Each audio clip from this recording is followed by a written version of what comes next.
Capítulo 29. Ai da lareira de Deus, cidade lareira de Deus em que Davi assentou o seu arraial. Acrescentai ano a ano, deixai as festas que completem o seu ciclo.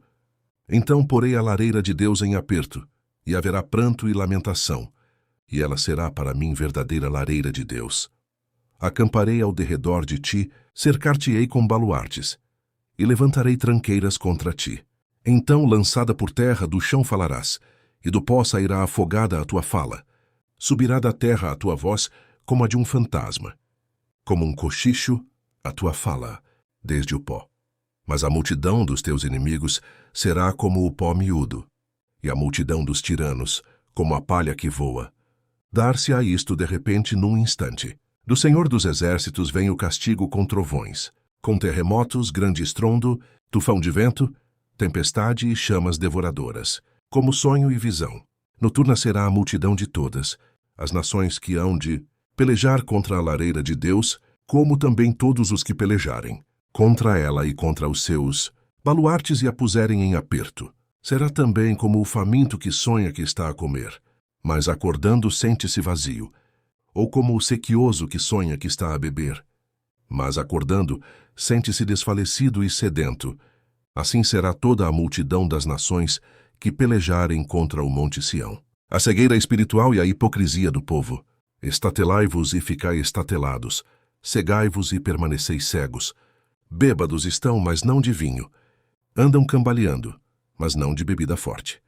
Porque o Senhor derramou sobre vós o espírito de profundo sono, e fechou os vossos olhos, que são os profetas, e vendou a vossa cabeça, que são os videntes. Toda a visão já se vos tornou como as palavras de um livro selado, que se dá ao que sabe ler, dizendo, lê isto, peço-te.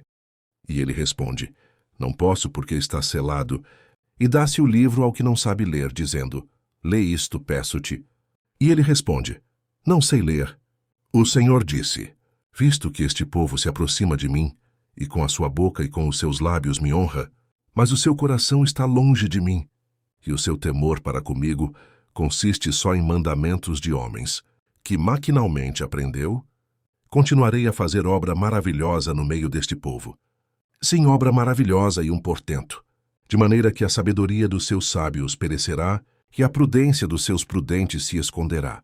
Ai dos que escondem profundamente o seu propósito do Senhor, e as suas próprias obras fazem às escuras e dizem, quem nos vê?